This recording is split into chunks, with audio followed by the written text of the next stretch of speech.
आज इस मंच पे उपस्थित, इस मंच की अध्यक्षता कर रहे, इस कार्यक्रम की अध्यक्षता कर रहे हमारे अनुज, आप सबके प्यारे मंचासीन, आप सबके अभिभावक, हमारे पिता पूर्व कृषि मंत्री श्री नरेंद्र सिंह जी, मंचासीन जिले के कर्मठ ईमानदार पदाधिकारी, जिला पदाधिकारी श्री अवनीश कुमार जी, मंचासीन निर्भीक, मेरे दादाजी के बाद मेरे पिताजी के बाद मेरा छोटा भाई अभय, मैं, मेरा छोटा भाई सुमित, हम सब आपकी सेवा में लगे रहे।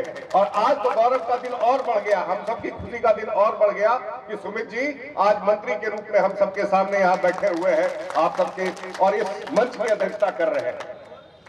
ये हम सबके गौरव का बात है। आज मेरी तीसरी पीढ़ी मंत्री के रूप में इस मंच पर विराजमान है, हम सबके लिए गौरव का विषय है।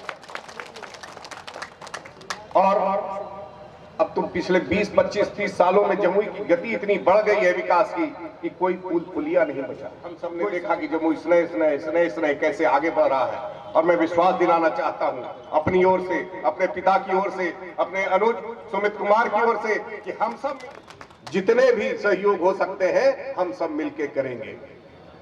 हम सब आपके साथ खड़े हैं, हम सब आपके साथ, आपके लिए खड़े हैं, हमेशा खड़े रहेंगे। आप सबको मैं इस मंच से कहता हूं कि आगे भी इसी तरह बना रहेगा। आने वाला समय आप सबके लिए मंगलकारी हो, मंगलमयी हो, स्वास्थ्यकर हो। इसी सब शब्दों के साथ आप सबको बहुत बहुत धन्यवाद। जय हिंद, जय भारत।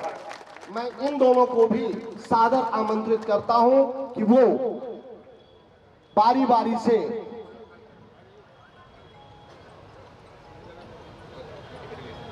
ताली, जोरदार ताली बजाएं। ये शख्सियत है, बेटिया अपनी जमुई की है और इसने खेल के मामले में, रग्बी फुटबॉल के मामले में जमुई का परचम लहराया है। इन्हें सम्मानित किया जा रहा है। सीनियर नेशनल गेम 2019 में इन्होंने जमुई जिले का नाम रोशन किया है। जिला पदाधिकारी अवनीश कुमार जी, निवर्तमान विधायक अजय प्रताप जी अपने कर कमलों से इन्हें प्रमाण पत्र, शिक्षक महोदय और प्यारी बहन एसडीएम प्रतिभा रानी जी भी सहयोग करें। जोरदार ताली भाई, ताली तो बजाइए। यादगार क्षण है जिला स्थापना दिवस का।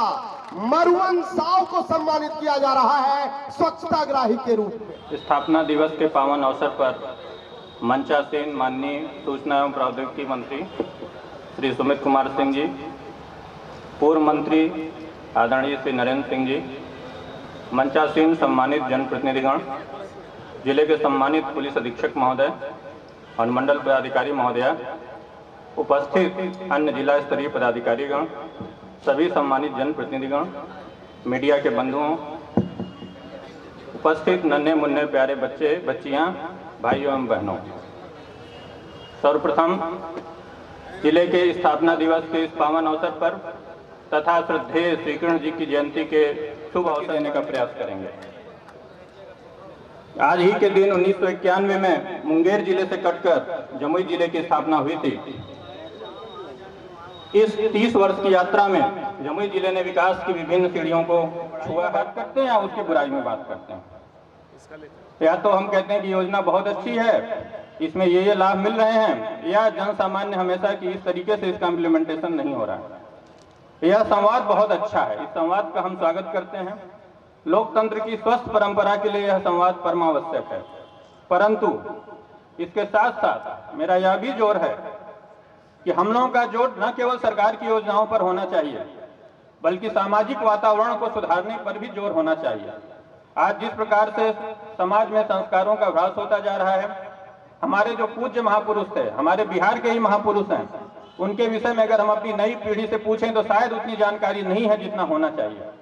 उनके क्या आदर्श थे, किस प्रकार से उन्होंने लड़ाई लड़कर आज जिस प्रकार से बिहार राज्य को विकास के जिस पायदान पर पहुंचाया है, उन्हीं मूल्यों का अनुसरण करते हुए हम कैसे अपने राज्य को, अपने जिले को, अपने गांव को आगे ले जा सकते हैं, यह समझने की जरूरत है। आज हम उन महापुरुषों के कार्यकलापों के विषय में, उनके जीवन के सिद्धांतों के विषय में चर्चा बहुत कम करते हैं। जितने भी हमारे सामाजिक आंदोलन माननीय मुख्यमंत्री जी द्वारा दिए गए हैं, उनको गति प्रदान की गई है, चाहे वो बाल विवाह के विरुद्ध हो, दहेज प्रथा के विरुद्ध हो, शराबबंदी के समर्थन में हो, जल जीवन हरियाली अभियान को लेकर के हो, उन पर और अधिक चर्चा करने की जरूरत है ताकि यह वास्तविक रूप में जन आंदोलन का रूप ले सके।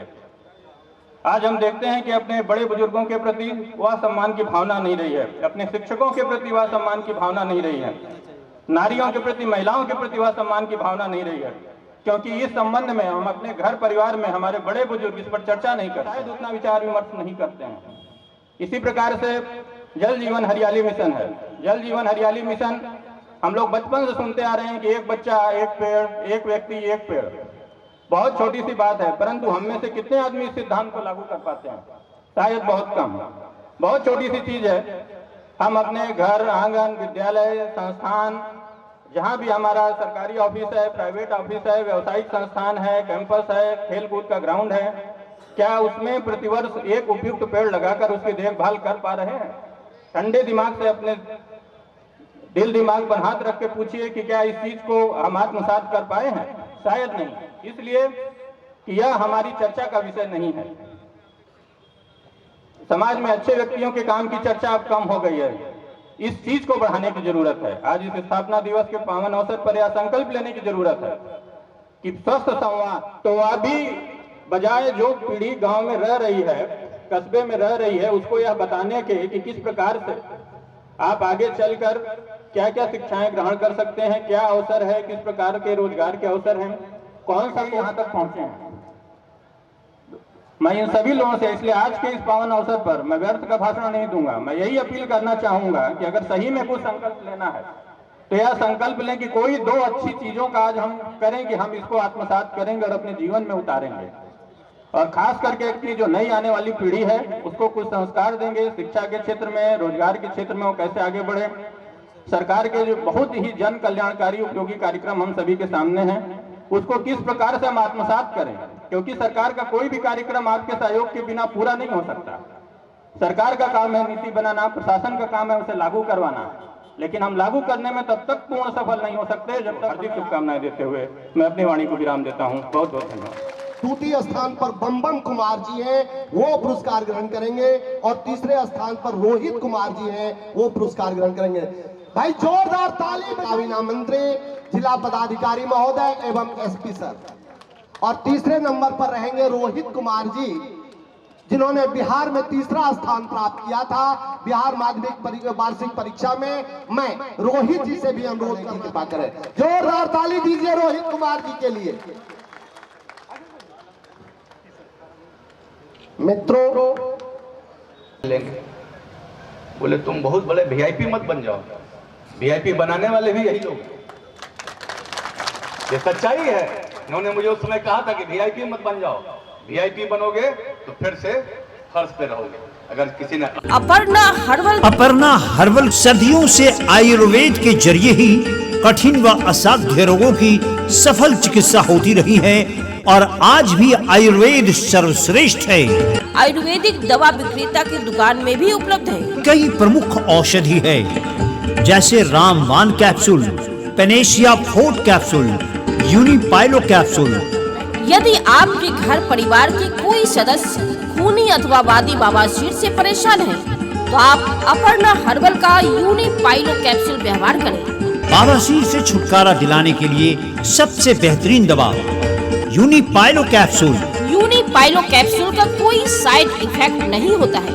एपीटोन सिरप महिलाओं के लिए, यानी स्त्रियों के मासिक धर्म की गड़बड़ी, गर्भाशय संबंधी विकार, मासिक धर्म की अनियमितताओं, गर्भाशय की कमजोरी, कमर व पेंडू के दर्द, श्वेत प्रदर्द जैसे साइटिका का दर्द, गठिया का दर्द, जोड़ों का दर्द, जोड़ों का सूजन, जोड़ों व गर्दन की अकड़ता, नसों में खिंचाव एवं दर्द, या प्रातः काल उठते समय आपके शरीर में अकड़न महसूस होता है, झिनझिनाहट लगती है, तो आप अपर्णा हर्बल का रामबाण कैप्सूल व्यवहार करें।